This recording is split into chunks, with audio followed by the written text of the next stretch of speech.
बिस्मिल्लाहिर्रहमानिर्रहीम। आज के प्रोग्राम के साथ मैं हूं नुसला मलिक।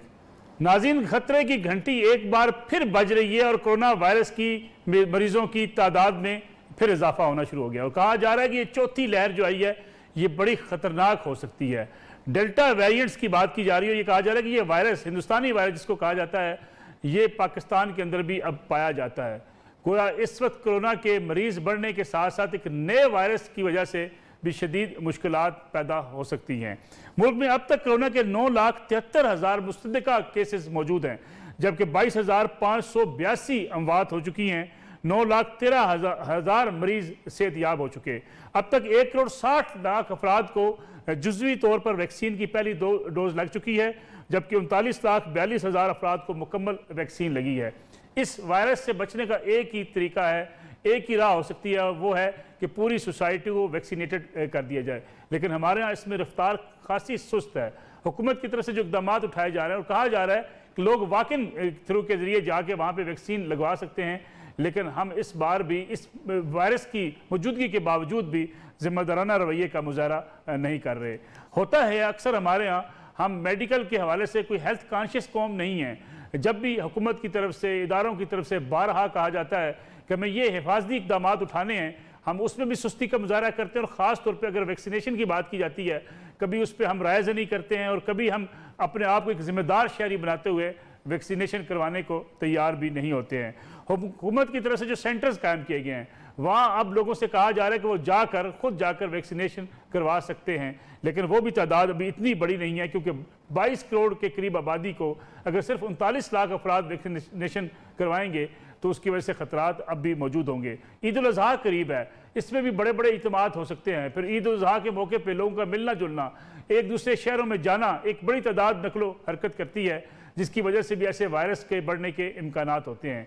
एक बार फिर मुतनब्बे किया जा रहा है पाकिस्तानी सोसाइटी को, पाकिस्तानी अवाम को, कि ये जो चौथी लहर है ये ख़तरनाक हो सकती है और इसके लिए जो हिफाजती इक़दाम कहे जा रहे हैं उन पर अमल दरामद करके ही इससे बचा जा सकता है। इसके साथ साथ अवाम से बारहा अपील की जा रही है कि वो वैक्सीनेशन सेंटर्स पर जाएँ, वैक्सीनेशन करवाएँ, लेकिन अवाम की तरफ से अभी उस रद्द-ए-अमल का और उस तरफ से तावन का मुजाहरा देखने में नहीं आया जो एक हेल्थ कॉन्शियस कौम में हो सकता है। आज के इस प्रोग्राम में हम जायजा लेने की कोशिश करेंगे ये चौथी लहर कितनी खतरनाक हो सकती है, इसके कितने असरात होंगे, इससे बचने का तरीकाकार क्या हो सकता है, और जो हुकूमत की तरफ से इक़दाम उठाए जा रहे हैं क्या वो काफ़ी हैं। फिर अवाम की तरफ से जिस रद्द-ए-अमल का या जिस तावन का मुजाहरा किया जाता है, क्या वो भी इसका आरामद हो सकते हैं कि हम इस वायरस से बच सकें और अपनी आवाम को बचा सकें। इसके साथ साथ जो हॉस्पिटल्स के अंदर सूरत हाल है, क्या इस वायरस चौथे लहर में हम उसका मुकाबला करने के लिए, उससे बचने के लिए भी जो इक़दाम हमारे काफ़ी हैं, वो भी आज के प्रोग्राम का मौजूद होगा। मेरे साथ मौजूद है डॉक्टर आतिफ हफीज़ सिद्दीकी साहब, मुल्क के मुमताज़ माहिर तिब हैं, साबिक़ सदर हैं पाकिस्तान इस्लामिक मेडिकल एसोसिएशन के। और उनके साथ तशरीफ़ रखते हैं प्रोफेसर डॉक्टर शाहिद मलिक साहब, मारूफ प्रोफेसर और जनरल सेक्रेटरी हैं पाकिस्तान मेडिकल एसोसिएशन के। आप दोनों मेहमानों का बहुत शुक्रिया। आतिफ साहब, आपसे प्रोग्राम का अगर मैं आगाज़ करूँ, चौथी लहर जिसके बारे में डेल्टा वायरस की बात की जा रही है, इंडियन वायरस है, मुख्तलिफ वायरसेस सामने आ रहे हैं, जो वेरिएंट्स हैं ये बदलते जा रहे हैं। बरतानिया में कुछ और है, जनूबी अफ्रीका में कुछ और है, अब पाकिस्तान में जो केसेस सामने आए हैं, इनकी मौजूदगी में क्या ये एक खतरे की घंटी है? चौथी लहर ज़्यादा खतरनाक हो सकती है पहली, दूसरी और तीसरी लहर से? बिस्मिल्लाहिर्रहमानिर्रहीम। बहुत शुक्रिया इस अहम मौजू पे गुफ्तगू का मौका देने का मलिक साहब। यकीनन जैसे कि आदाद शुमार बता रहे हैं और जैसे इंडिया के आदाद शुमार थे, जो डेल्टा वेरिएंट है, इसको जो इंडियन वेरिएंट कहा जाता है, ये अब तक पाए जाने वाले यानी अल्फ़ा, बीटा और दीगर जो वेरिएंट्स हैं, मुख्तलिफ और भी हैं, उनमें सबसे ज़्यादा ख़तरनाक करार दिया जा रहा है। और उसकी वजह यह है कि इसके अंदर ट्रांसमिसिबिलिटी बहुत ज़्यादा है, बहुत तेज़ है। यानी जैसे हम सब जानते हैं कि पहले भी ये बात बताई गई कि कोरोना वायरस एक से दूसरे शख्स में बहुत तेज़ी से मुंतकिल होता है, लेकिन इसकी जो ट्रांसमिसिबिलिटी है या इसकी जो एक से दूसरे में मुंतकली है, वो पिछले कोरोना वायरस के मुकाबले में कम से कम 50% ज़्यादा है, जो WHO ने फिगर्स जो है वो दी हैं। ये बहुत सारे ममालिक में पहुँच गया है और हमने तो यकीनन बहुत सारे लोगों ने भी हिंदुस्तान के अंदर जो भारत में जिस तरीके से इस वायरस ने तबाही फैलाई है, वो सब कुछ हमारे सामने है कि किस तरीके से वहाँ के लोग, उसकी वीडियोस भी शेयर हुई हैं और उसकी बहुत सारी तस्वीर भी आई हैं और वहाँ के जो हालात हैं वो भी अखबार में आते रहे कि किस बुरी तरीके से लोग अस्पतालों में बेड्स और ऑक्सीजन के लिए जो है वो फिरते रहे हैं, और किस तरह से लोगों ने सड़कों पर जो है वो तड़प तड़प कर जान दे दी है। और देखिए उसका अगर जायज़ा लिया जाए रेट्रोस्पेक्टिवली तो देखें वो वहाँ पे एक त्यौहार हुआ था जिसमें बहुत सारे लोग, कोई मेरा ख्याल है कोई 5 लाख लोगों के करीब कहा जाता है कि गंगा में जो वो नहाने जाते हैं, और वहाँ वो पहुँच गए थे, और उसके बाद ये सारा जो है वो आगाज़ हुआ इस वायरस के फैलाव का, और अभी तक वो जो है वो चल रहा है। तो यकीनी तौर पे उसकी जो ट्रांसमिसिबिलिटी है और उसको हम देखते हुए जो भारत के हालात हैं, एक अक्लमंद आदमी दूसरों के मुशाहिदे से सबक लेता है। हमारे पड़ोस में ही इतना ज़्यादा ये वायरस फैल गया, और दूसरे मुल्कों में भी फैल रहा है, जहाँ पे भी अमेरिका में भी इस वक्त जो आदाद शुमार आ रहे हैं उसके मुताबिक जो टोटल कोरोना वायरस पॉजिटिविटी है उसमें से 25% मरीज जो है वो डेल्टा वायरस के हैं। तो ये सबसे ख़तरनाक वेरिएंट है, और इसके और तेज़ी से असर करता है। यानी पहले डॉक्टर साहब ये जो वेरिएंट है ये वैक्सीनेशन करवाने वाले अफराद को भी इफेक्ट कर सकता है? जी देखिए, इसके अंदर जाहिर है कि अभी बहुत ज़्यादा तो पूरी वैक्सीन के मुतालिक भी आदाद शुमार नहीं है। हमें नहीं पता कि किस तरीके से ये वैक्सीन जो है वो असर कर रही है, लेकिन जो इंटरनेशनल जो फिगर्स हैं और जो डाटा है उसके मुताबिक जो वैक्सीन्स बाहर लगाई जा रही हैं, यानी मिसाल के तौर पर फाइज़र की है या एस्ट्राजेनिका है या दूसरी जो वैक्सीन है मॉडर्ना है, तो ये तमाम में इसकी जो है वो तकरीबन 90% के करीब इसकी जो है वो एफिकेसी बताई जा रही है। जबकि जो आम कन्वेंशनल पुराना कोरोना वायरस था उसके अगेंस्ट इन्हीं वैक्सीन्स की एफिकेसी जो थी वो तकरीबन 95 से 99% तक जो थी वो कोट की जाती थी। तो उसमें भी ये है मसला, वैक्सीन के साथ ये वेरिएंट है, बाय एंड लार्ज ये इफेक्टिव है। अच्छा, हमारे यहाँ जो है वो चाइनीज़ वैक्सीन है, और चाइनीज़ वैक्सीन का ताहाल कोई बहुत कंक्रीट डाटा जो है वो हमारे पास मौजूद नहीं है, लेकिन ये ज़रूर कहा जा रहा है कि जहाँ पे जो ये जुहान जो सूबा था और वहाँ जहाँ पे फैला था वहाँ पे भी ये डेल्टा वायरस पहुँचा है, लेकिन वहाँ पे कोई एक भी किसी शख्स की मौत वाक़ई नहीं हुई है।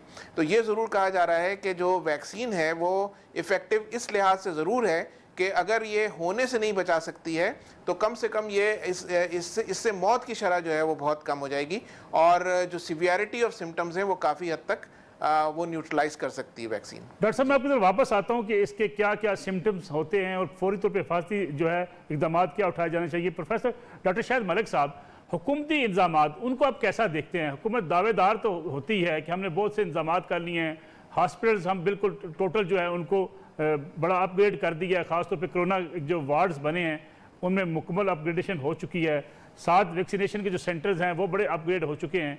क्या आप समझती हैं कि अगर ये डेल्टा वायरस जिसके हम बात कर रहे हैं ये अगर फैलता है तो हुकूमत के इंतजामात काफ़ी हैं?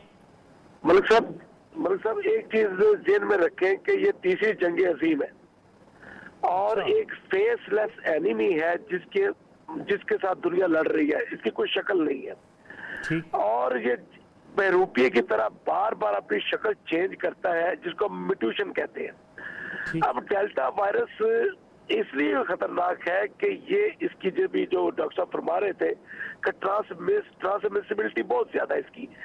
ये इसका हैबिटेट जो नेज़ोफिंजियल में टाइप पे नहीं, सीधा फेफड़ों में जाके इसकी स्पाइक्स जो है, जो छुरियां इसके ऊपर, वो फेफड़े को काट देती है।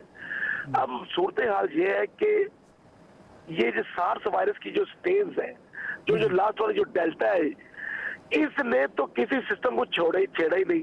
वो फाशिज्म था, वो डेमोक्रेसी रख लीजिए, अमीर मुल्क रख लीजिए, गरीब मुल्क रख लीजिए।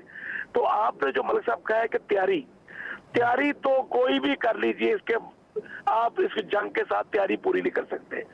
दो धारी तलवार है, एक है हुकूमती इंतजामात, दूसरे है लोगों के रवैये। हुकूमती इंतजामात के ऊपर तो आपने बड़ी खूबसूरत बात अभी की, आपने 22 करोड़ की आबादी है, उसके अंदर आपने 39 लाख को वैक्सीनेट किया है, और कहते हैं कि no one is safe unless everyone is safe. अगर सारे सेफ नहीं है तो कोई सेफ नहीं है। एक ही तरीका था कि हम पूरी पॉपुलेशन को वैक्सीनेट कर देते, या कम से कम 70% को हम इनॉकुलेट कर देते, वैक्सीन कर देते। ये फर्क नहीं पड़ता कि वैक्सीन हम कौन सी लगाते, क्योंकि वैक्सीन की एफिकेसी 70 से लेके 90% तक है। हमें ये मारेगी नहीं, हमें कॉम्प्लिकेशन से बचाएगी। अगर वायरस होगा भी तो हम बच जाएंगे। हुआ ये कि अभी हमारी जो वैक्सीनेशन की जो स्पीड थी हुकूमती लेवल के ऊपर वो एक साइड पे कम थी, और हुकूमत और अवामी रवैये इस किस्म थे कि लोग आज भी मलिक साहब मैं हैरान हूँ, बड़े बड़े पढ़े लिखे लोग भी कहते हैं कोरोना नाम का ड्रामा है बिल्कुल। और अभी आपने बताया कि 23 लाख अमवात हो चुकी है। बिल्कुल ठीक, यानी 22,000 अमवात। जी बिल्कुल, देखिए ये तो एक हैरान कुन बात है ना। और दुनिया के अंदर इतनी अमवात, ये मैंने जिस तरह बताया है कि तीसरी जंग अजीम और फेसलेस एनिमी के खिलाफ है। लेकिन डॉक्टर साहब दूसरा जो हुकूमत कहती है कि लोग खुद वैक्सीनेशन करवाने आते ही नहीं है सेंटर्स पर वैक्सीन मौजूद है, लेकिन लोगों का रवैया ये है कि लोग आते ही नहीं है। जब लोग आएंगे नहीं तो ये तादाद बढ़ेगी कैसे? जी मलिक साहब, यही मैं कहता हूँ कि ये कोरोना जो कोविड-19 की जंग है ना, ये रवैयों की जंग है। अब बात यह है कि लोगों को समझना पड़ेगा कि जो भी वैक्सीन अवेलेबल है और जहां भी अवेलेबल है, इसको सबसे पहली फुर्सत में खुद को भी लगवाएं, बुजुर्गों को भी लगवाएं, क्योंकि एक ही हल है कि इसकी वैक्सीनेशन हो जाए हमारी। अगर 70% पॉपुलेशन हमारी उसको हम वैक्सीनेशन कर ले तो हर्ड इम्यूनिटी क्रिएट हो जाती है, 30% पॉपुलेशन खुद बहुत बच जाती है। तो हमें उस टारगेट को पहुंचने के लिए जिस स्पीड से आप काम कर रहे हैं, मेरा ख्याल है कि 1 साल लगेगा। डॉक्टर साहब जो खासतौर पर हम अगर डॉक्टर्स की बात करें, पैरामेडिकल स्टाफ की बात करें, सबसे ज्यादा खतरा उन्हें हो सकता है, उनकी वैक्सीनेशन के इंतजाम पूरे मुल्क में आप समझते हैं हो गए हैं? नहीं मलिक साहब, मैं इंतजाम बिल्कुल नहीं है। यहाँ अस्पतालों के अंदर वैक्सीन बिल्कुल शॉर्टेज हुई है, हेल्थ केयर प्रोवाइडर को वैक्सीन नहीं लगी। अब देखें हुकूमती ऐलानात अपनी जगह के ऊपर, मगर अब देखें इसी जंग के अंदर 182 डॉक्टर्स की बात हुई है। बिल्कुल ठीक, वो उस वक्त इंतजाम बहुत ही कम थे। इस वक्त वैक्सीनेशन सबसे पहले हेल्थ केयर प्रोवाइडर को लगनी चाहिए थी, जो मेरा ख्याल अभी तक पूरी नहीं लगी। ठीक है डॉक्टर साहब, एक छोटी सी कमर्शियल ब्रेक प्रोग्राम में शामिल करते हैं, वापस आएंगे तो इसी चौथी लहर की बात करेंगे कि कैसे ये मरीज इससे इफेक्ट हो रहे हैं, उसके असरात क्या होते हैं, उस खास तौर पे उसके इलाज के लिए फौरी इकदाम क्या किए जाने चाहिए, ताकि आवाम के अंदर ये शऊर पैदा हो कि अगर किसी को ये वायरस इफेक्ट करता है तो उसको फौरी तौर पर करना क्या चाहिए। इस पर बात करेंगे आफ्टर शॉर्ट ब्रेक।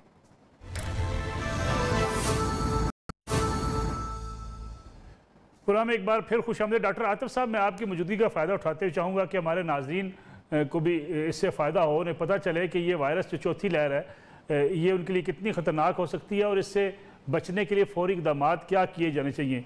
क्या ये जो डेल्टा वायरस है इसके फौरी अलामात कैसे ज़ाहिर होती हैं, कैसे किसी बंदे को पता चलेगा कि इसका वायरस का वो शिकार हो गया फौरी तौर पर टेस्ट करवाने से पहले? अच्छा, ये इसमें एक बड़ी सूरत हाल मुख्तलिफ है। इसमें जो चीज़ बहुत ज़रूरी है कि ये एक जो इसमें जो ख़तरनाक बात है वो एक इसकी कि जो मुंतकली की रफ़्तार है और मुंतकली की शरह है वो बहुत ज़्यादा है। उसके अलावा इसके जो अलामात हैं वो भी आम कोरोना वायरस से कुछ काफ़ी हद तक मुख्तलिफ हैं। जो डेल्टा वायरस का जो डाटा है उसमें जो इसकी जो अलामात यूजुअली होती हैं वो आम नज़ले ज़ुकाम से बहुत ज़्यादा मिलती हैं। यानी इसमें जो है वो सर में दर्द होगा, नाक बहरी होगी, नज़ला हो रहा होगा और गला ख़राब होगा।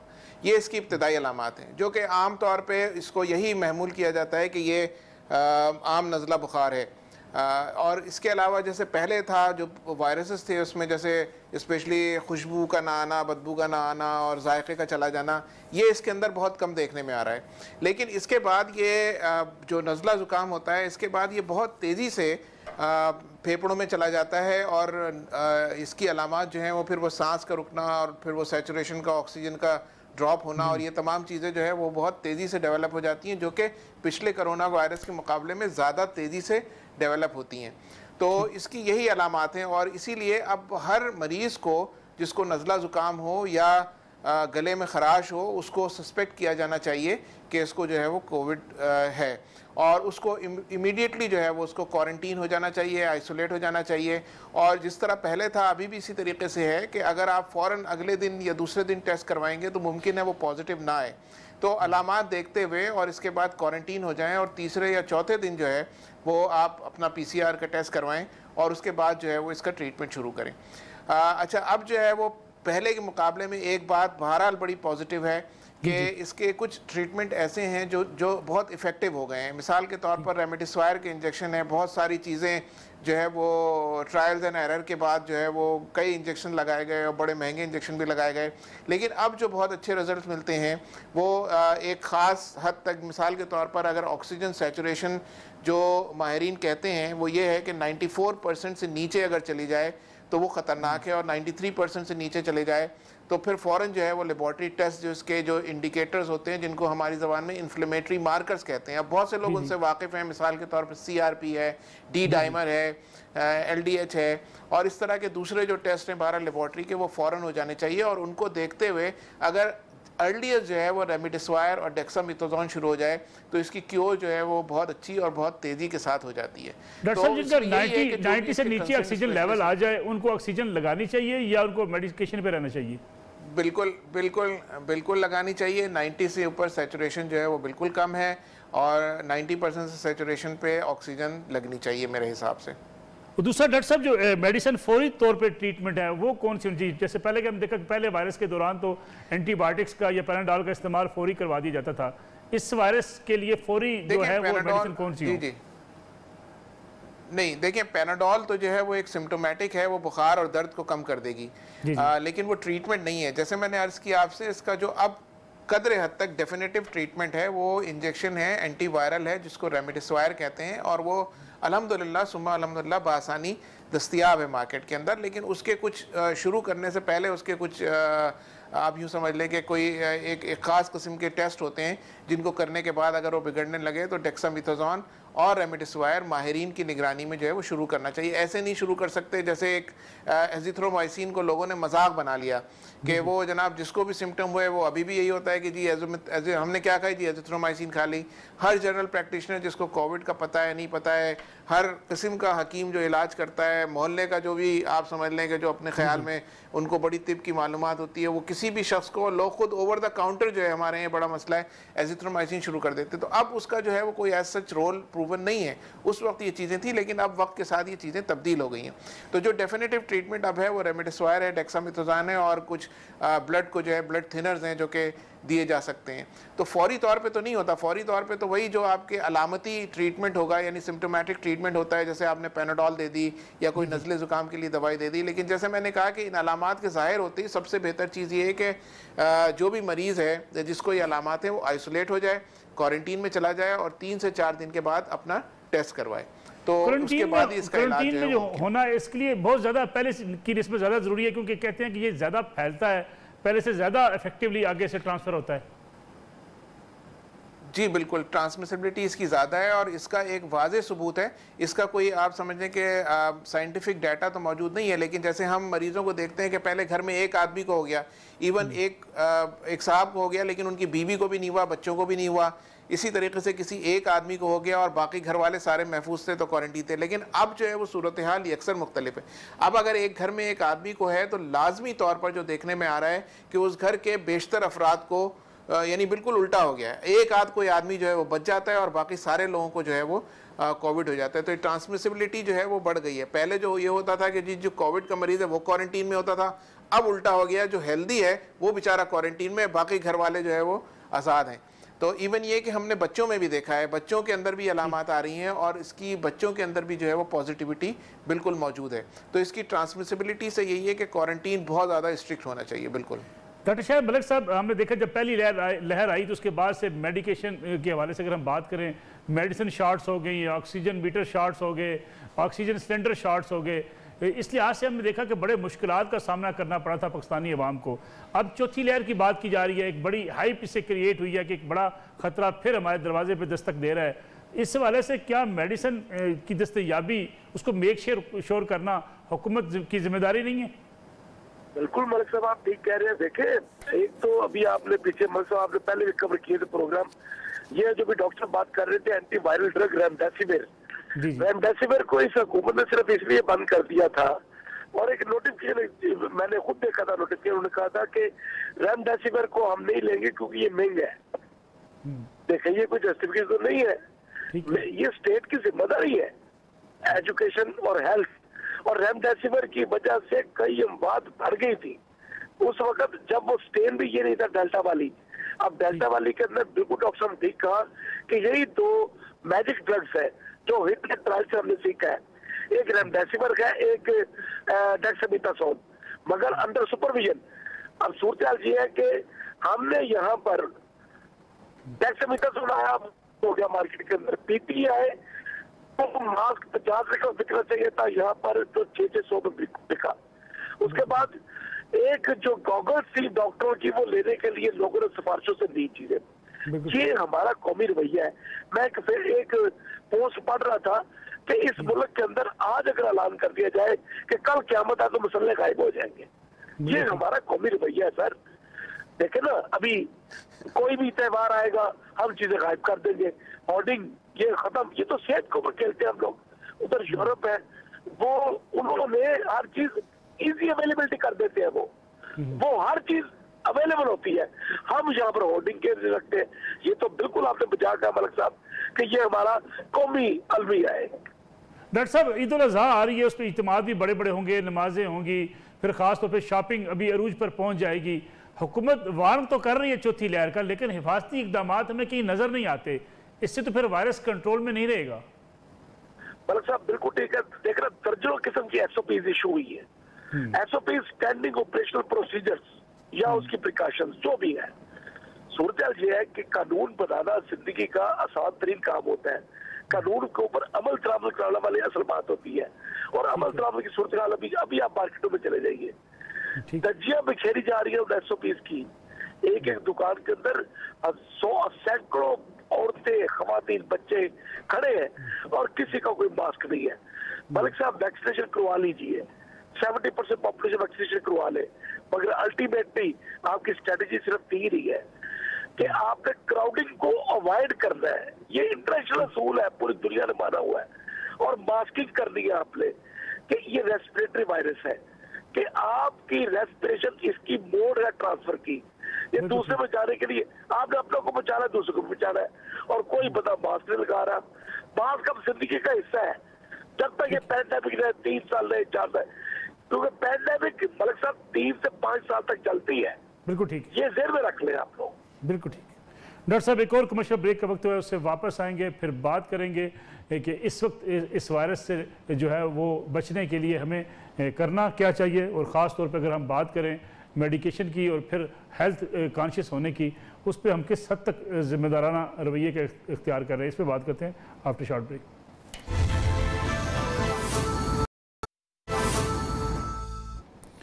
प्रोग्राम एक बार फिर खुश आमदीद। डॉक्टर आतिफ साहब ये बताइएगा कि जो लोग इम्यून सिस्टम जिनका मजबूत होता है उनको भी खतरात हैं, क्योंकि ये कहा जा रहा है कि अगर इम्यूनिटी आपकी स्ट्रांग है तो फिर शायद आप ज़्यादा जो है वो महफूज रह सकते हैं।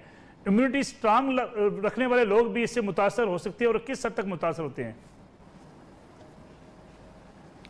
देखिए, जो वायरस का मुस्तकिलन एक रवैया रहा है उसमें ज़ाहिर है कि 2 कैटेगरीज़ हैं, एक वल्नरेबल हैं और एक लेस वल्नरेबल हैं। लेकिन कोई भी ऐसा आदमी सिवाय इनिशियली जो बच्चों की पॉपुलेशन है या पीडियाट्रिक पॉपुलेशन है उसके मुतालिक कहा जाता है कि उसके अंदर जो है वो इन्फेक्शन और सीवियरिटी के चांसेस जो है वो नहीं हैं।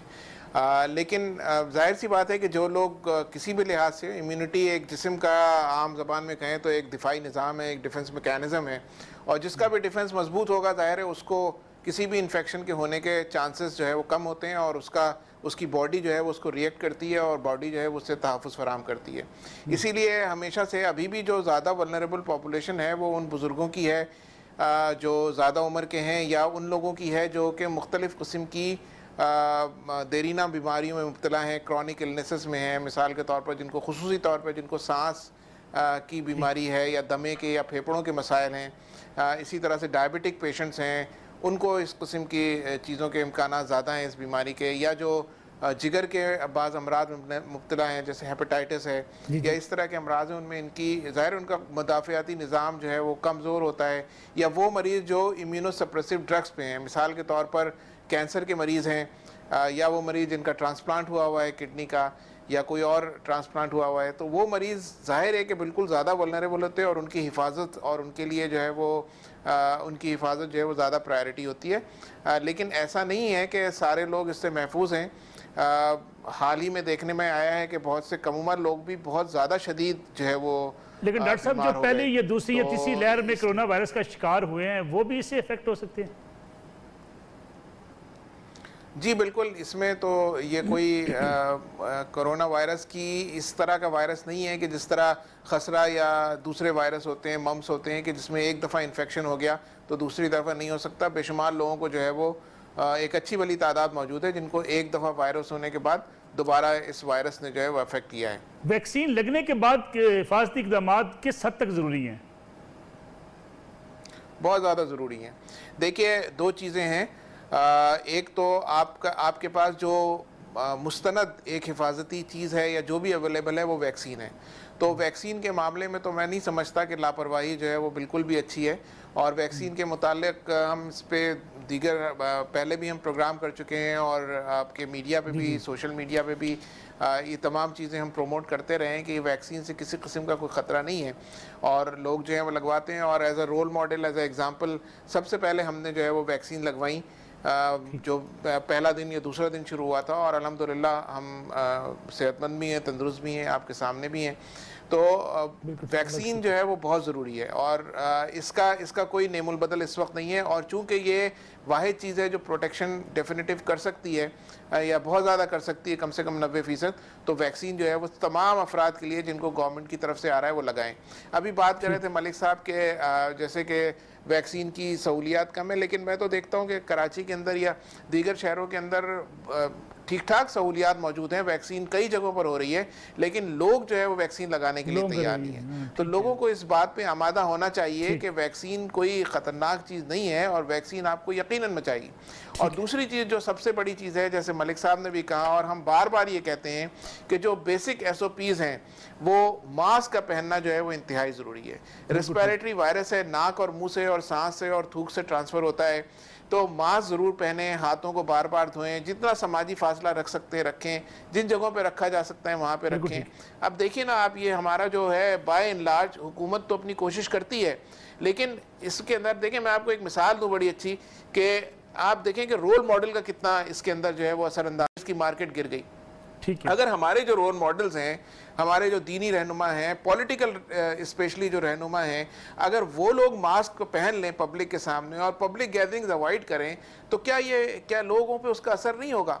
बिल्कुल असर होगा उस चीज़ के ऊपर। तो ये जो रोल मॉडल्स हैं, ये तमाम चीज़ें मास्क पहनने के साथ जो है वो बहुत ज़्यादा लिंक है इसका। शायद मलिक साहब, क्या हमें ईद उल अज़हा के ऊपर स्मार्ट लॉकडाउन की तरफ जाना चाहिए? इसके इम्कानात हैं? बिल्कुल जाना चाहिए मलिक साहब। इस वक्त सूरत हाल ये है कि हम अफोर्ड नहीं कर सकते। देखिए, जो है ना, आपका अगर ये जो एक तो ये कोरोना वायरस चल रहा है, दूसरी बात ये है कि हम वायरल वार में चल रहे हैं, ये वायरल ईरा है। इस वक्त हम वायरस के खिलाफ जंग हार जाएंगे अगर हमने अपने रवैये ठीक ना किए। आप देखें, ये मजहबी फरीजा आप अदा करने के लिए अपने रवैयों को तब्दील भी कर सकते हैं।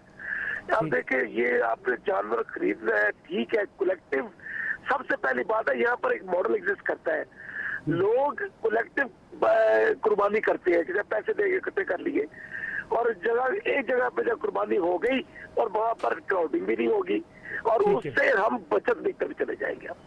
बिल्कुल ठीक है। शायद मलिक साहब, बहुत बहुत शुक्रिया प्रोग्राम में वक्त देने का। डॉक्टर आतिफ हफीज सिद्दीकी साहब हमारे साथ मौजूद हैं। नाज़रीन, आज का प्रोग्राम था कोरोना की चौथी लहर ख़तरनाक भी है, बचने का एक ही तरीका है कि आप हिफाजती जो तदाबीर आपके सामने रखी जाती हैं, हुकूमत की तरफ से जो SOPs दिए जाते हैं उन पर अमल दरामद करें और साथ साथ वैक्सीन लगवाने के लिए वैक्सीन सेंटर पर जाएँ ताकि वैक्सीनेशन के बाद आप इस वायरस से बचने के काफ़ी हद तक करीब पहुँच जाते हैं। अपनी जिम्मेदारी का सबूत दें, अपने और घर वालों को इस वायरस से महफूज रखने के लिए इक़दाम ज़रूर करें। इजाज़त दीजिए, अल्लाह हाफ़िज़।